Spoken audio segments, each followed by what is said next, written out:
இன்றைக்கி நாங்கள் பார்க்க போகிற ப்ராக்டிக்கல்னு சொன்னால் எவ்வாறு வந்து பேப்பர் கிளிப்ஸை வந்து இந்த நீரில் தரப்பட்ட நீர் முகவைக்குள்ளே வந்து மிதக்க செய்யலாம் என்று பார்க்க போகிறோம். அதுக்கு என்ன சயின்ஸ் வந்து பின்னுக்கால் இருக்குதுன்னு அதையும் எக்ஸ்பிளைன் பண்ண போகிறோம். அந்த ப்ராக்டிக்கல் தேவையான பொருட்கள் வந்து இவ்வாறு பேப்பர் கிளிப்ஸ் எடுத்துக்கொள்ளலாம், பல்வேறு நிறங்கள் எடுத்துக்கொள்ளையிலும். அதே நேரத்தில் வந்து இவ்வாறு ஒரு பீக்ரவுண்ட் எடுத்து அதில் வந்து நீங்கள் என்ன செய்யணும், நீரை நிரப்பிக்கொள்ள வேண்டும். இந்த நீர் இவ்வாறு நிரப்பப்பட்டு இருக்குது. அதுக்கப்புறம் நீங்கள் என்ன செய்யணும், பேப்பர் கிளிப்ஸ் எடுத்தாச்சு ஒரு பேப்பர் கிளிப்பை மட்டும் எல் ஷேப்பில் உருவாக்கி கொள்ள வேண்டும். இவ்வாறு எல் வடிவத்தில் நீங்கள் உருவாக்கி கொள்ள வேண்டும். அதுக்கு பிறகு எப்படி இந்த பேப்பர் கிளிப்ஸ் மிதக்குன்னு சொல்லி போட்டு பார்ப்போம். ஸ்டூடெண்ட்ஸ் பாருங்கள், இப்போ நான் என்ன செய்ய போகிறோன்னு சொன்னால் இந்த ஒவ்வொரு பேப்பர் கிளிப்ஸ் எடுத்து போகிறோம். முதலாவது நீல கலர் எடுத்து இதுக்குள்ளே போகிறோம். போடக்குள்ள என்ன செய்யுது, அது நேரடியாக உள்ளுக்கு போயிட்டு அமிழ்ந்து அது உள்ளுக்குள்ளே அமிழ்ந்து போகுது.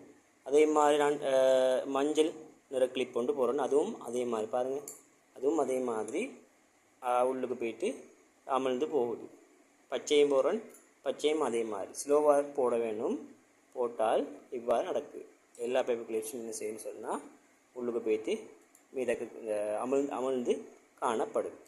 இப்போ நான் என்ன செய்ய போகிறேன்னு சொன்னால் அடுத்தது இது எப்படி மிதக்கு என்று கண்டுபிடிக்கிறதுக்காக வேண்டி நான் இந்த பேப்பர் கிளிப்ஸ் என்ன செய்ய போகிறேன், ஒரு பேப்பர் கிளிப் எடுத்து அதை இந்த எல் ஷேப்பில் உருவாக்கணும் தானே, அந்த பேப்பர் கிளிப்புக்கு மேலே நான் வைக்கிறேன். இப்படி இவ்வாறு வைக்கிறேன்.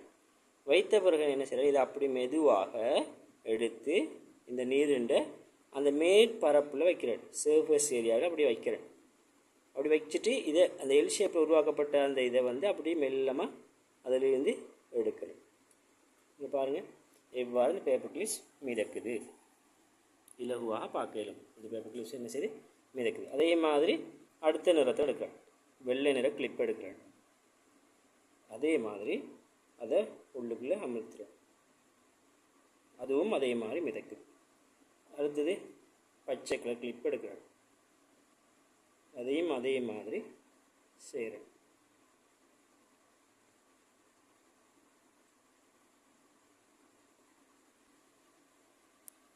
இப்போ உங்களுக்கு பார்க்கையிலும் வித்தியாசமான அனைத்து இதுவும் கிளிப்ஸும் பேப்பர் கிளிப்ஸ் மிதக்குது.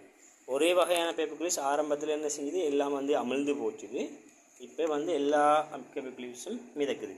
இதுக்கு காரணம் என்னென்னு சொன்னால் பிஹைண்ட் சயின்ஸ் என்ன இருக்குன்னு சொன்னால் இதுக்கு பின்னுக்குள்ள சயின்ஸ் வந்து இந்த நீர் மூலக்கூறுகளை வந்து என்ன செய்யுது, ஆரம்பத்தில் அந்த பேப்பர் கிளிப்ஸ் வெட்டி கொண்டு உள்ளுக்கு போச்சுது. இப்போ வந்து என்ன செய்யுதுன்னா மேற்பரப்பில் உள்ள அந்த நீர் மூலக்கூறுகளை வந்து இந்த நீருக்கு வந்து ஒரு ஒட்டல் பண்பு விஷயம் ஒன்று இருக்குது.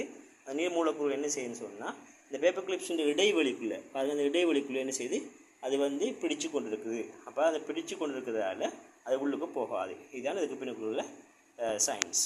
Okay, thank you.